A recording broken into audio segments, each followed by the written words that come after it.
Hello friends, welcome to masala train. இன்றைக்கி நம்ம இட்லி தோசைக்கெலாம் வச்சு சாப்பிட்ற மாதிரி தண்ணி சட்னி எப்படி செய்கிறது அப்படின்ட்டு பார்க்கலாம்.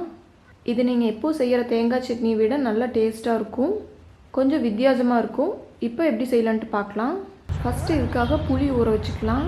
நான் எடுக்கிற அளவுக்கு இந்தளவு புளி எடுத்துருக்கிறேன். ஒரு 3 கொட்டை வர மாதிரி எடுத்துக்கோங்க. அப்புறம் மிக்ஸி ஜாரில் தேங்காய் 1 கப் சேர்த்திக்கலாம். இதோட கடலை 1/2 கப் எடுத்துருக்கிறேன்.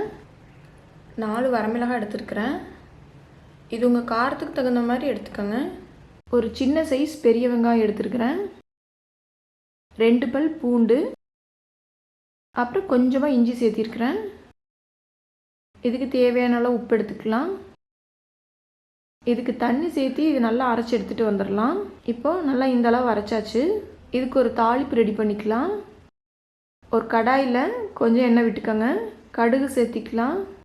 கடுகு பொரிஞ்சதுக்கப்புறம் உளுந்தம்பருப்பு, அப்புறம் கடலைப்பருப்பு சேர்த்திக்கலாம். இது கொஞ்சம் பொன்னிறமாக வந்ததுக்கப்புறம் சின்ன வெங்காயம் எடுத்துருக்கிறேன். ஒரு 6-7 சின்ன வெங்காயம் இந்த மாதிரி பொடியாக கட் பண்ணி சேர்த்திக்கலாம். கருவேப்பிலை சேர்த்திக்கலாம். இது ஒரு 2 நிமிஷம் நல்லா வதக்கிடுங்க. வெங்காயம் கொஞ்சம் நல்லா வதங்கினதுக்கப்புறம் நம்ம கரைச்சி வச்சுருக்கிற அந்த புளி தண்ணியை சேர்த்திக்கலாம். இதோட இன்னொரு 1/2 கப் தண்ணி விட்டுக்கோங்க. இது நல்லா கொதிக்கிட்டும். இது ஒரு 1 நிமிஷம் 2 நிமிஷம் கொதிச்சா போதும். இது கொதி வந்ததுக்கப்புறம் நம்ம அடுப்பை ஆஃப் பண்ணிவிட்டு இப்போ அரைச்சி வச்சுருக்கிற சட்னி சேர்த்திக்கலாம். அரைக்கும் போது கெட்டியாக இருந்துச்சு அப்படின்னா கொஞ்சம் தண்ணி சேர்த்து இதில் கலந்து விட்டுருங்க. இப்போ இந்தளவு தண்ணியாட்டு இருக்கணும். இது ஒரு வேளை கொஞ்சம் கெட்டியாக இருக்கிற மாதிரி இருந்துச்சு அப்படின்னா கொஞ்சம் தண்ணி சேர்த்திக்கோங்க. அவ்வளோதான், ரொம்ப டேஸ்டான தண்ணி சட்னி ரெடி ஆயிடுச்சு.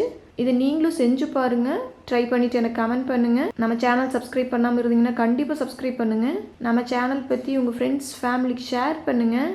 அடுத்த வீடியோவில் பார்க்கலாம். நன்றி.